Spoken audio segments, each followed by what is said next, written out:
पण आता आपण पाहतोय की राज्य सरकारने जलयुक्तच्या कामांची खुली चौकशी करण्याचा निर्णय घेतला आहे। एकीकडे दुष्काळग्रस्त उस्मानाबाद जिल्ह्यासाठी महत्त्वाकांक्षी ठरलेल्या जलयुक्त शिवारवर गंडांतर आले। ज्या गावात या कामांमुळे सकारात्मक परिणाम झाला तिथल्या शेतकऱ्यांशी संवाद साधला आमचे उस्मानाबादचे प्रतिनिधी बालाजी निरफळे यांनी।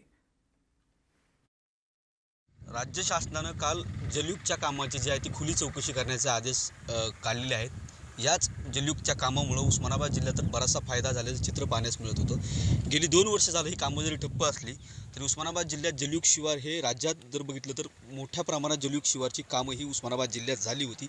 दुष्काळग्रस्त उस्मानाबाद जिल्हा म्हणून जलयुक्तचा मोठा आधार कुठेतरी या कामामुळे उस्मानाबाद जिल्ह्याला शेतकऱ्यांना मिळाला होता। मी आता अशाच एका कामावरती आहे। कळंब तालुक्यातील तांदवडी गावातले हे नाला आहे, हा खोलीकरणाचा 2 वर्षापूर्वी खोलीकरण केलं होतं। आज जर परिस्थिती बघितली तर आज हे पाणी जे आहे ते नाल्यात दिसतं, हे पाणी वाहून जात होतं इथल्या शेतकऱ्याचं म्हणणं आहे। त्यामुळे कुठेतरी सकारात्मक परिणाम या कामाचा झाला आहे असं इथल्या शेतकऱ्याचं म्हणणं आहे। आपल्यासोबत काही शेतकरी आहेत, आपण त्यांना विचारूया। मला सांगा, ही जलयुक्तची कामं झाली, या कामाचा नेमका परिणाम काय? परिणाम शेतकऱ्याला चांगला होतो।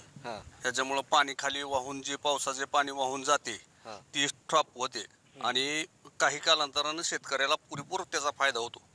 आज काय तुमच्या पंचकृषीत काय फायदा झाला कामाचा? शेतकऱ्यांच्या विहिरी भरपूर काळामध्ये आता कोरड्या वाहतात। आता ह्या बंधाऱ्यामुळे फायदा शेतकऱ्यांना झालाय भरपूर। विहिरीत आता सध्या पाणी जोपर्यंत बंधारा आटत नाही तोपर्यंत पाणी विहिरीमध्ये भरपूर राहतं। शेतकऱ्यांचं ओलाहित रान झालं आहे शेतकरी पूर्ण। काय शासनाकडून आणखी असं सांगितलं जातं की त्याच्यात भ्रष्टाचार झाला आहे? अनेक कामं आपल्या परिसरात झालीत, कामात खरंच भ्रष्टाचार झाला का कामं प्रामाणिक पद्धतीने झालेली आहेत? सध्या ही झालेली कामं तर प्रामाणिकपणे झालेली आहेत। भ्रष्टाचार झाला आहे नाही झाला ती चौकशी करण्याच्यानंतर माहिती येईल पुढं। ह्याचा परिणाम झाले की बोर विहिरीसाठी चांगली म्हणजे पाणी वाढ झाली सगळी। एकूण जर बघितलं तर दुष्काळग्रस्त उस्मानाबाद जिल्हा होता आणि या दुष्काळग्रस्त जिल्ह्याची पाणी पातळी जर बघितली तर 6 ते 7 फूट पाणी पातळी ही खालवली होती आणि या पाणी पातळीच कुठेतरी जलयुक्त शिवारचा आधार देते पाणी पातळीचं वाढवण्याचं काम सुद्धा प्रशासनाकडून करण्यात आलं होतं आणि त्याच्यावरती कुठेतरी 1000 क्षेत्र जे आहे ते पाण्याखाली आलं होतं आणि निश्चितच याचा फायदा कुठेतरी शेतकऱ्यांना झाला होता आणि शेतकरी असं सांगतात की या जलयुक्त शिवारच्या कामाचा निश्चितच आम्हाला कुठेतरी फायदा झाल्याचं शेतकरी सुद्धा सांगत आहेत। बालाजी निरफळ, न्यूज 18 लोकमत, उस्मानाबाद।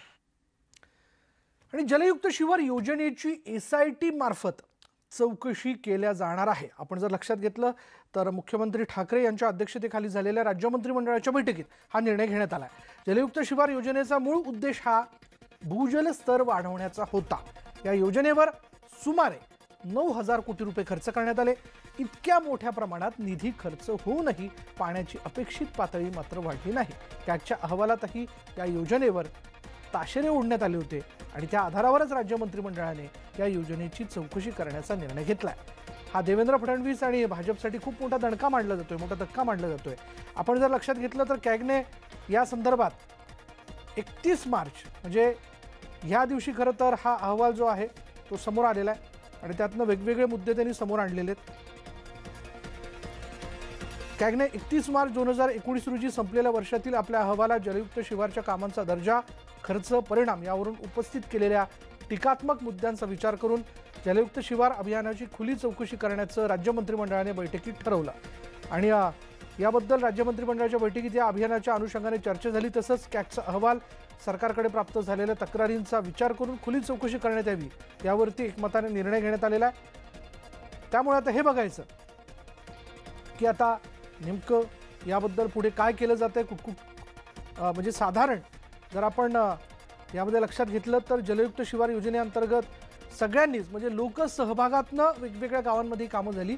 यासाठी काही स्वयंसेवी संस्था देखील पुढे आलेल्या होत्या। काही लोकांना तिथे सरकारतर्फे मदत करण्यात आली।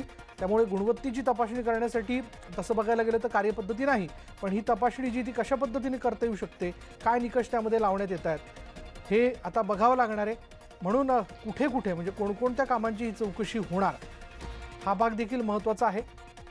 त्यामुळे ही चौकशी होत असताना नेमका शेतकऱ्यांचा फायदा कसा झाला, जर याच्यात झोल झालेला आहे, भ्रष्टाचार झालेला आहे, 9000 कोटी रुपये खर्च झाले तर खरंच ते अनुदान त्यामध्ये काही लाटण्यात आलं का, किंवा कामच करण्यात आली नाहीत, किंवा कामं करण्याच्या नावाखाली ठिकठिकाणी याबद्दल काही पैसे लाटण्यात आलेत का, योजनेच्या नावानं हे अनुदान लाटण्यात आलं का, आणि जलयुक्त शिवारचं वास्तव नेमकं काय। बरं, तसं भाजप म्हणते की राजकीय सुडबुद्धीने चौकशी केली जाते, यात नेमकं कितपत तथ्य, याबद्दल काही उत्तर दिलं जातंय का। आणि कॅगच्या अहवालात जे मुद्दे मांडण्यात आलेले ताशेरे म्हणण्यापेक्षा काही मुद्दे, काही सूचना या करण्यात आलेल्या आहेत. यानंतर वेळ झाली का ब्रेकची. ब्रेक घेऊयात. पहा फक्त न्यूज 18 लोकमत.